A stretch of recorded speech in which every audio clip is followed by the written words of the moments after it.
I'll start with two experiences that happened in County Clare in Ireland. The first time I was there, I was 16 and my family had rented an old white Irish cottage with a thatched roof and green trim around the windows. It was in a little semicircle of similar houses, but this one was different. The windows seemed just a little darker, the paint just a little more chipped than the rest. When you walked in the door, black and white pictures of a family outside the house lined the entrance. We set up inside, with my friend and I in one room in a bunk bed, my parents upstairs on the mezzanine, and my sister in the room beside me. Now, to say this house was the coldest house I've ever had to stay in is an understatement. The cold clung to us in every room, weeping into our bones even when we turned the heating on and lit the fire. We went through 3 bags of turf in 2 days, and would still be sitting in the living room with our coats on. The first night was uneventful, for me at least. I woke up the next morning to find my sister in the living room playing solitaire. There was no internet to top things off. Her eyes were red rimmed, like she hadn't gotten any sleep. When I asked if she was okay, she told me that our dog, who had been sleeping on her bed, stood bolt upright all of a sudden, facing the wardrobe in her room, with her hackles raised, and started to growl. She got freaked out, so she picked up our dog and ran past the wardrobe out the door. I told her that she could sleep with my friend and I for the next night, and we managed to squeeze 2 of us on the bottom bunk. Her room had been the coldest in the house, after all. That day, we did the normal tourist thing and nearly collapsed back into bed that night. The next morning, I'm woken up by a flurry of activity. My mom had decided to cut our trip short, as she couldn't stay there anymore. The shower barely worked, she said. My dad had a strange look on his face, and I asked him what was wrong when we were both in the kitchen together as everyone else loaded the car. He asked me if any of us had been up during the night. When I said no, he went very quiet, only continuing when I asked him why. He said that he had woken in the middle of the night to see a dark figure standing in the doorway of his room. It had looked so real that he asked what was wrong, thinking it was one of us. But it just stood there. That house was menacing, and I think that it was really trying to get rid of us. A couple of years later, we went back to Clare to visit family, this time staying in a completely different house, thank God. As far as I know, it had belonged to a priest at one point. It seemed like a pretty normal house, especially compared to the previous one. But it took on a new character at night. The front door of the house led straight into the kitchen, and the living room was right across from that. But to get to the bedrooms, you had to go down a narrow corridor that had big slabs of dark flagstone on the door. There was no light hanging in the hall, so my friend and I always had a mad dash down the hall at night to get to our rooms. We felt like children when we slammed the bedroom door behind us, feeling a little more safe and a little out of breath. One night, my sister had gone to bed early as she wasn't feeling well. My friend and I were in the living room playing Nintendo as, once again, the house didn't have internet. The door of the living room was open, and I could see down the dark hall.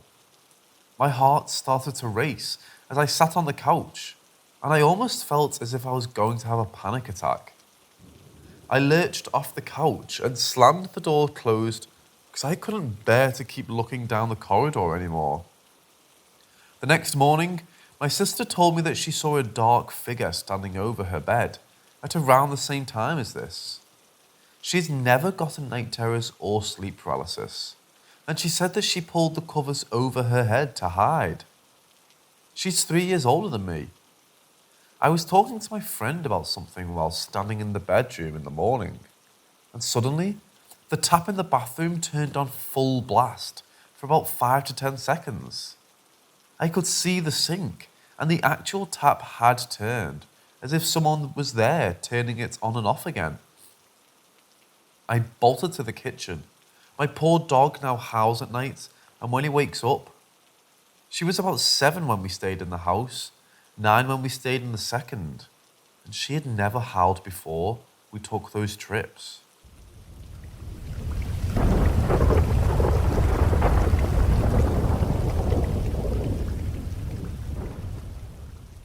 So when I was a child, I'd always have recurring nightmares of a dark, misty form with red eyes that would slink out of my wardrobe if I left it open at night. As I got older and learned about sleep paralysis, I wrote these experiences off as that. They would only happen if I left my wardrobe open and I was able to move during them.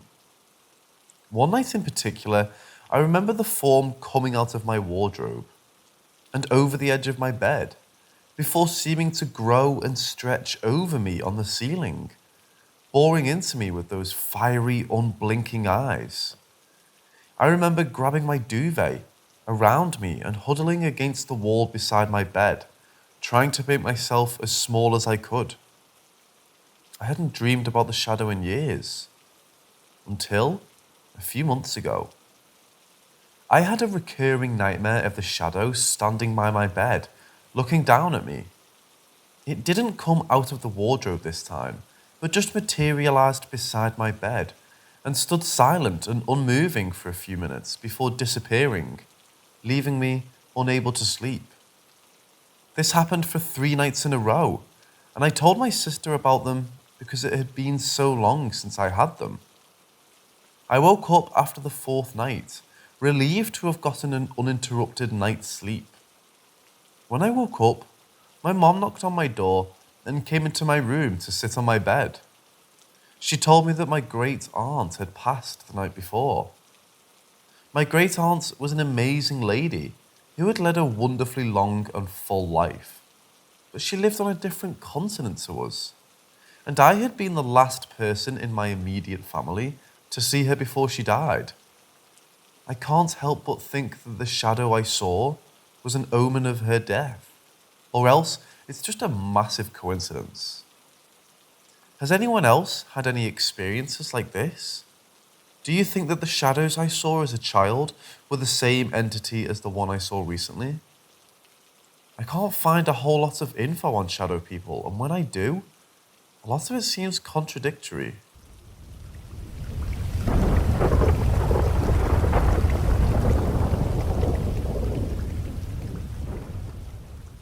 When I was like 13, I was watching the show Supernatural with my sister.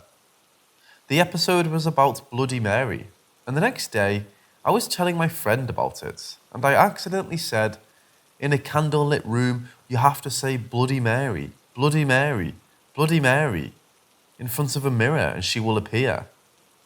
I didn't pass any heed that I had said it 3 times, as this was during the daytime, and we weren't hanging out outside, not in front of a candlelit mirror at night. Being 13, I had pretty bad acne, and I was using this cream for it, and laying in bed, I realized I had forgotten to put it on that night. My room was pretty big, with my bed and wardrobe being the opposite side of the room. So instead of going across to hit the light switch, I used the torch from my phone as light while applying the cream on my chin in front of the mirror. I'll never forget what I saw when I took a step back to check if it was all rubbed in. There she was, standing behind me, a girl no taller than 5 foot, standing right behind me with her head tilted down to the floor, with long black soaked hair covering her face exactly like the girl from The Ring. Without taking a second look, I sprinted into my parents' room, traumatized, and they just brushed it off as me having a nightmare or whatever. I had to sleep with the light on that night. Now, I'm a 25-year-old guy, and I still avoid looking in mirrors at night if the lights are off.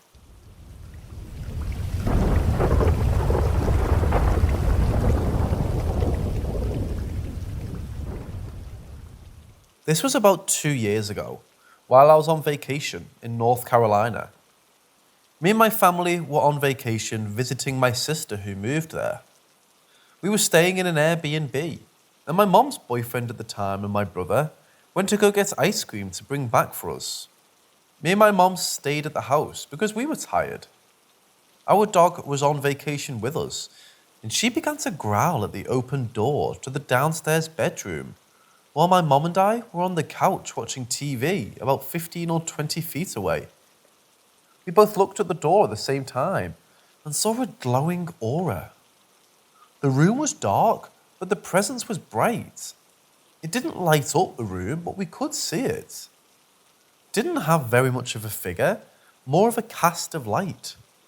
I instantly felt a chill run down my spine and got a strange feeling in my whole body. The presence didn't feel evil, and it was almost warm and comforting. I asked my mom if she saw it or felt it too. She said she saw something, but blamed it on a passing car or something. This is where it gets weird. I came home from vacation and didn't think much of it. I thought it was attached to the house or something. 2 or so days after I got home, I got a call from my close friend that I hadn't heard from in a few days. Not super strange behaviour from her, she kept to herself. She informed me that she had just gotten out of the hospital after overdosing on ketamine.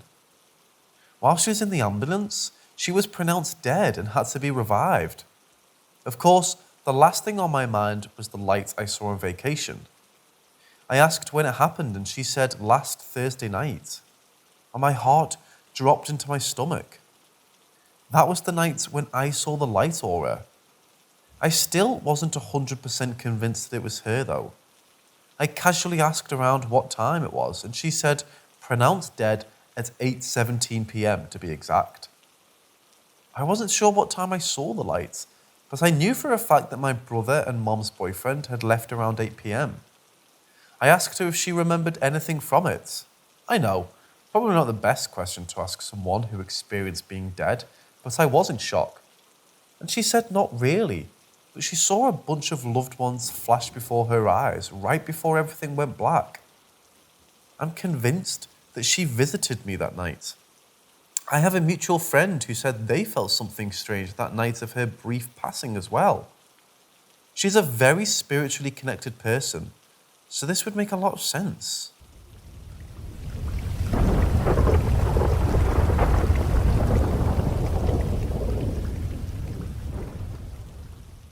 I've had more than a few unexplainable things happen to me in my life. And this one specifically is a single isolated event or entity that I've never seen before or since. But it is by far the most intriguing for me simply because it's so out of the ordinary compared to what I've been used to over the years. This one takes place when I was in the army, stationed at Yongsan, South Korea, back in 2013-14. I was in my barracks room laying down to get some sleep in the mid-afternoon watching some Futurama and hadn't fallen asleep yet. A temporary roommate I had at the time, who became a good friend later on, had walked in after he got off his own shift and we acknowledged each other. "Yo, what's up, dude?" He proceeded to his side of the room and flopped on his bed behind the furniture wall barrier we created to give ourselves a little privacy in these small barracks rooms. He turned on his Xbox 360, and that was the last I paid attention to what he was doing. Seconds later, I turned away from my TV onto my back, and suddenly I was paralyzed, and a dark human figure, like a smoky black silhouette with medium-length messy hair, and no real discernible features, as he was almost more of a dark void in the air, was hovering over me. His silhouette could be described as ghastly, but I oddly wasn't afraid. He was almost sort of straddling me, but I'm just hovering in front of above me, like he was paralyzing me and trying to intimidate me with his presence. This wasn't sexual in any way, and he didn't seem evil nor good. Always thought of him as having a chaotic, neutral vibe. He wanted me to do something for him someday, and I remember I was pissed off at him for wanting it. and I wasn't scared of him at all, at least not in the moment. And the whole situation felt like we had discussed it a time before. And this meeting was him following up on the previous conversation or something like that. But I don't remember encountering anything like him in my life before this single afternoon, or since. He never said what it was he wanted from me. I just sort of knew what the task was the second he appeared. And to this day, I haven't the slightest clue what it is he wants me to do. Even seconds after he disappeared, I couldn't remember what he wanted anymore. But I sure as shit knew that it was in that brief moment of him smirking down at me.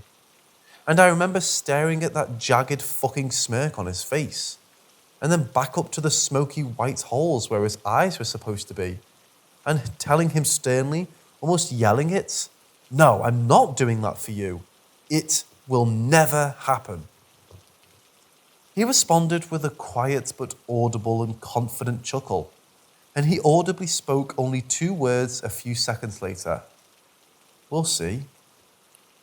His smirk grew a bit with those 2 words, and he sort of dissipated as he floated upwards, and I felt his presence physically release me from being temporarily paralyzed. I never woke up because I never fell asleep.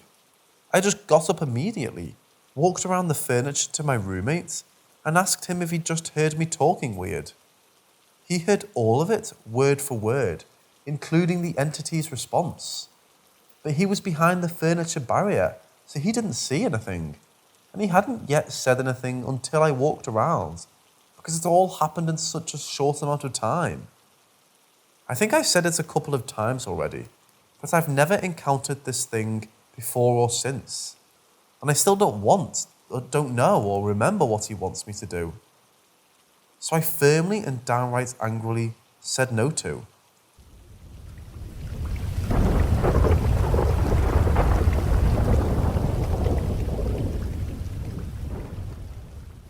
This has been a somewhat regular occurrence for over 20 years that used to terrify me. But now, I want to know who or what it is. I live alone, so there's nobody else with me. A few times each month, and quite randomly, I wake up either during the night or in the early morning to the sound of heavy breathing. It's usually about 2 people, but sometimes just the one. It sounds like they're breathing through heavy breathing apparatus, and it's loud and deep, like they're standing over me.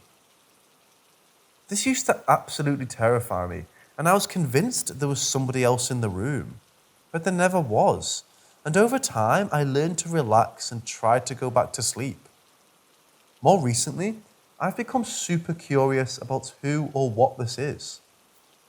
The breathing isn't mine, and I've become aware of my lighter and quicker breathing in the lucid moments before waking up fully. Many times I hear 2 beings with different breathing rates, and I somehow wake with the awareness that one is closer than the other.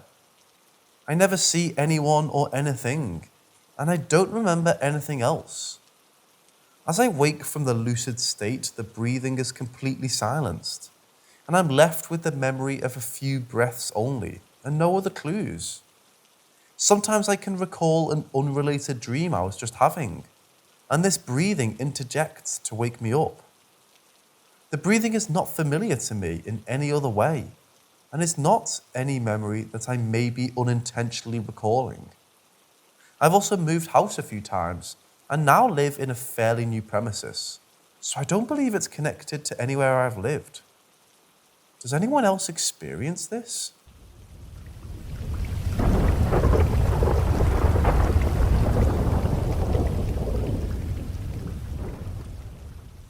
I was working second shift in cell block C. Each cell block has 2 officers assigned to it. One to man the desk and one to patrol the block.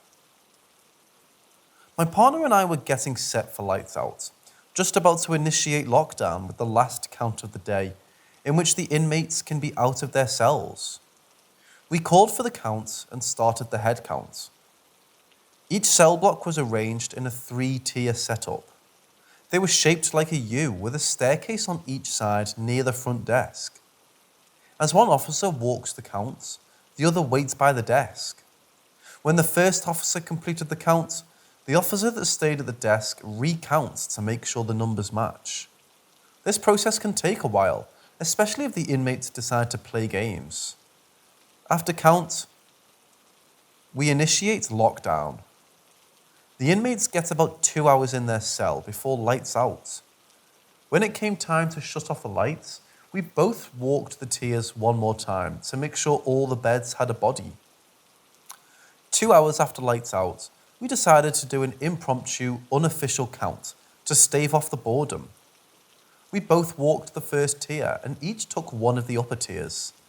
I took tier 3. As I was walking along the tier, an inmate towards the middle started yelling to us, asking for help with something. It wasn't medical related, so we just yelled back for him to shut it. Then the inmates got a bit more belligerent, spitting curse words, calling us lazy. I started towards the area where the yelling was coming from.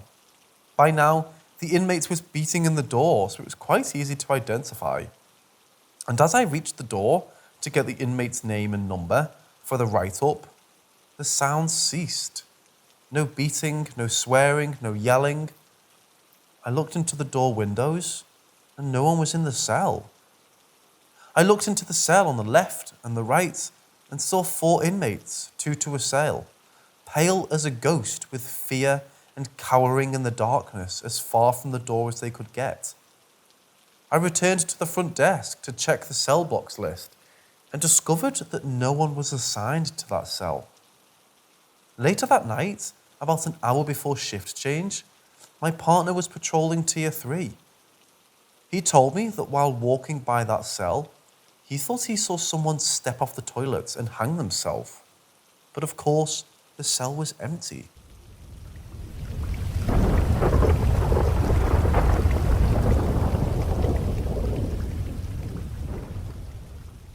When I was young, probably 10 years old, I was home alone for the first time. My parents had a board meeting and my brother had practice, so they let me stay home for 2 hours. It was starting to get dark out when they left. I was laying on the couch watching TV. My trusty cat, Cat's Bones, was laying at my feet on the armrest of the couch. As I lay there watching TV, I saw the cat stand up. I looked down to him and saw he was arching his back and puffing up, staring up at the stairs. The staircase was one of those kinds that go up in flight, turn, and go up to the second floor. There was a wall that separates the 2 flights of stairs. I looked up and I saw a person standing there, half visible, the other half of them obscured by the wall. I looked back at the cat and he was back to laying there on the armrest.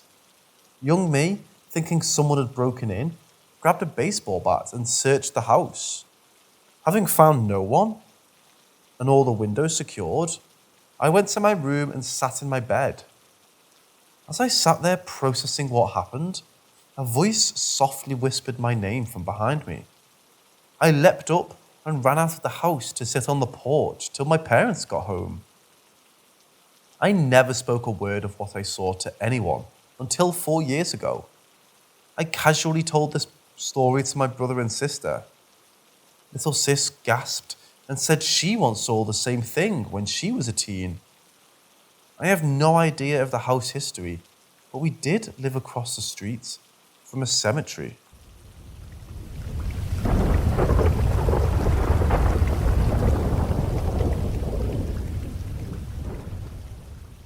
I've worked at the same doctor's office for over 2 years. For a year and a half, I would be the first person coming into the office at 7:15 a.m.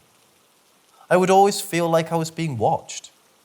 The other ladies in the office had told me about Billy, whom they believe is a young boy who stays closer to the front of our office in our first 2 rooms. They told me about coming in and all of the sinks turning on, the music randomly blaring rap music, and when we all keep it on is country music, and hearing a little kid run back and forth through the halls. My first experience with Billy was around November 2019. I saw someone at the end of our hall, moving around in the dark. When I got up to where I saw the person moving, there was absolutely nothing. Since then, I've seen him several times in the same place, doing the same thing. Another one of Billy's quirks is that he really likes to grab my coworker and I. He brushes up against our arms and rib cages. I got an undercut about 6 months ago, and I felt the hair on the back of my neck stand up several times out of the blue. Billy also likes to stay directly in my peripheral vision, to where I can see someone moving, but when I turn to greet them, there's no one. I've never been uncomfortable with the touching until a few weeks ago. I was talking to my coworker, but facing my computer, so I couldn't really see her. I felt the waistband of my pants stretch and slap into my lower back. I instantly turned around and asked my coworker why she did that. She was turned around facing her own computer, so I knew it wasn't her. That's the most aggressive he has been towards me, and the most uncomfortable he's made me feel.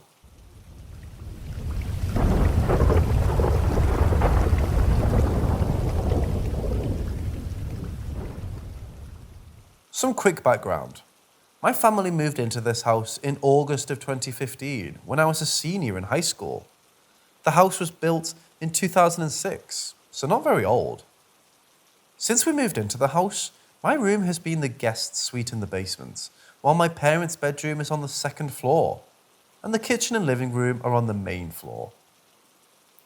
When you enter the house through the garage, you pass through the basement and go up the stairs to get to the main floor. I don't recall ever noticing anything off when living there in high school or when I came home from college to visit. However, my sophomore year of college, I went on a civic engagement trip to an old mining town in Appalachia. I returned home with a walking stick that had a face hand whittled into it, which was given to me by a strange man there who did his own woodworking. This probably sounds silly, and I never thought there was anything of significance associated with the walking stick, which I'll lovingly nicknamed Randy after the man who named it, until I started having strange dreams about it. In these dreams, the eyes on the walking stick's face glowed red and it would levitate. From then on, I got what I can only describe as the creeps every time I walked past Randy. That's when I started to notice strange things happening. Keep in mind, at this point, I had moved back home from college. Periodically, when sitting at my vanity doing my makeup, I would catch a blur passing behind me in my reflection. A lot of times when I laid in bed, I had the undeniable feeling that I was being watched. One time, when I was downstairs with my mom and a boyfriend at the time, I could have sworn that my ex came up behind me and rested his head on my shoulder. I even felt and heard the breath on my neck. Then, moments later, he and my mom walked into the room. No one was there the whole time. My best friend spent the night one time, and she swears to this day that she woke up in the middle of the night and saw a woman standing in the corner of the room. The first time that my current boyfriend stayed the night at my house, I told him the backstory of Randy, and he thought it would be funny to mess with the walking stick. I'm talking hiding it around the room and riding it like a flying broomstick. That night, for the first time in his life, he had horrible sleep paralysis. Could very well be a coincidence, but the rest assured that I've told him ever since that that's what happens if you bother Randy. Fast forward to more recently. My boyfriend lives with me in the basement apartment. My dog, who has never been one to get up in the middle of the night, has started waking up in the early hours of the morning and aggressively barking and growling at a corner of the room. It's not the sort of bark that he does when he sees a bug or small animal that he wants. It's more threatened sounding barking, and he somewhat cowers while he does it. Extremely unusual behaviour, but could be written off if it were the only thing happening. Last week, My boyfriend and I were both at work. My parents were at home in the kitchen on a Zoom call with some friends. I received a text from my mom saying, "Are you guys home or just dropping by?" I had no idea what she was referring to. She said that my boyfriend just came in. I double checked his location on Find My Friends, and just as I thought, he was at work. After I told her that there was no chance either of us came home, my dad went downstairs to check out the basement. Nothing was out of place, and all the doors and windows were locked. When we got home later that evening, both my parents swore up and down that they had heard my boyfriend's voice at the bottom of the stairs, saying hello, in the tone that he always does. But they didn't hear the garage open or any doors. They both heard it so clearly that they paused their Zoom call to respond to him. Additionally, 2 days ago, my dad was in the master bathroom, getting ready to go meet my mom, who was not home. He heard, once again clear as day, her voice saying, "Ready?" just as she would. He's an extreme skeptic, so to hear him claim that this happened with no clear explanation was really shocking. So all that being said, has anyone had any similar experiences to this? Does this sound like a paranormal phenomenon or just a series of coincidences? Regardless, I would love to hear your thoughts and suggestions, because I can't shake the bizarre feeling I get in my home.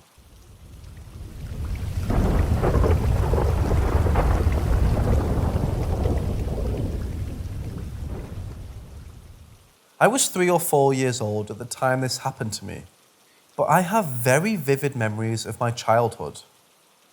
The one I remember the most, it was a normal night of my brothers and I's bedtime routine. Bath, teeth, tucked into bed. We shared a room, but I needed a nightlight and he couldn't sleep when there was light. So there was a large makeshift wall that separated our beds. The wall kind of leaned over so his bed was cloaked in darkness. I also always wanted my Barbie tape playing on the stereo to help me close my mind and sleep.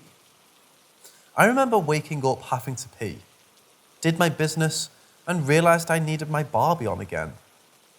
So I decided to ask my brother for help. I peeked around his wall into the darkness and called for him. 4 or 5 times I called out to him louder each time. I couldn't see him, so I crawled in his bed. He wasn't there. I was confused, so I went to my mom and her boyfriend's room, which was directly across the hall from us. I got really scared when I saw their bed was made and no one was in it.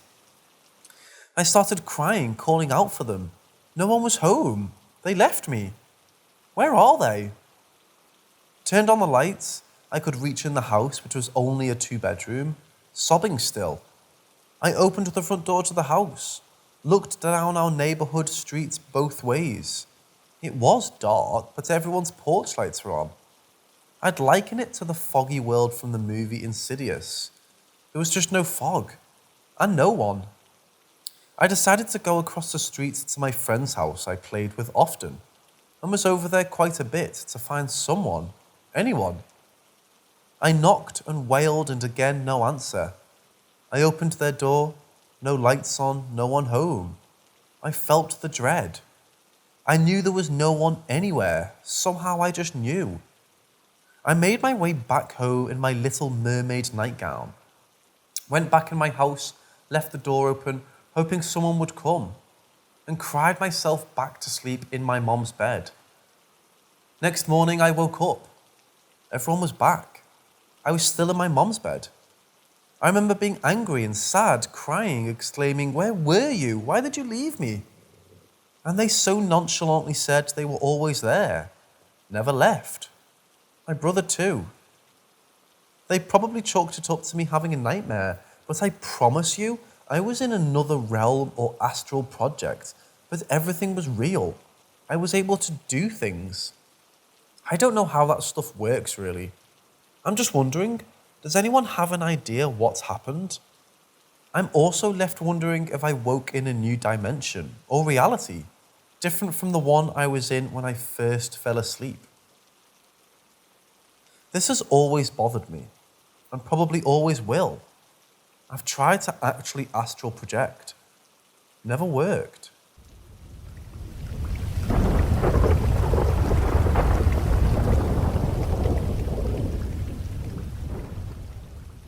So I work in a building all by myself, as a security guard taking care of computers from midnight to 8 am. And well, I don't know what it is, but it's weird. At work, everyone is dead silent, but sometimes you get the occasional building creaking.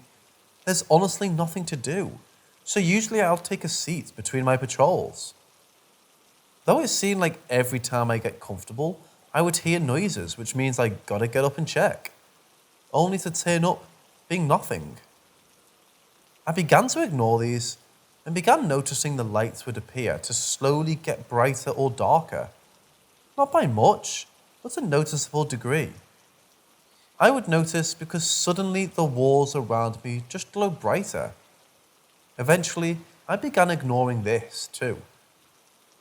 Then I began seeing shadows cast on the wall ahead of me, indicating that someone was walking behind me.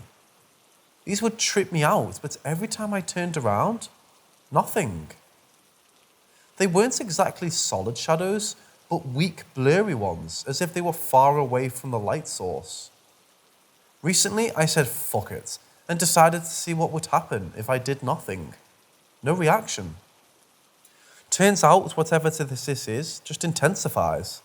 The shadows would even wave their arms trying to get my attention, but I ignored it. Then, I started hearing heavy breathing, like if someone was breathing right behind me, and would slowly hear the breathing noise go left or right sometimes, so it felt like they were breathing behind me, pacing. Anyways, as freaky as it was, I ignored that too, and even began hearing two distinct breathing noises. At this point, I was already pretty used to it though, and no longer saw them as a threat. Finally, I began getting the sensation as if something was very lightly touching my neck, like if they were running a finger down the side of my neck towards my chest, and it felt like the collar of my shirt was moving to the side too, as if making space for this invisible hand perhaps.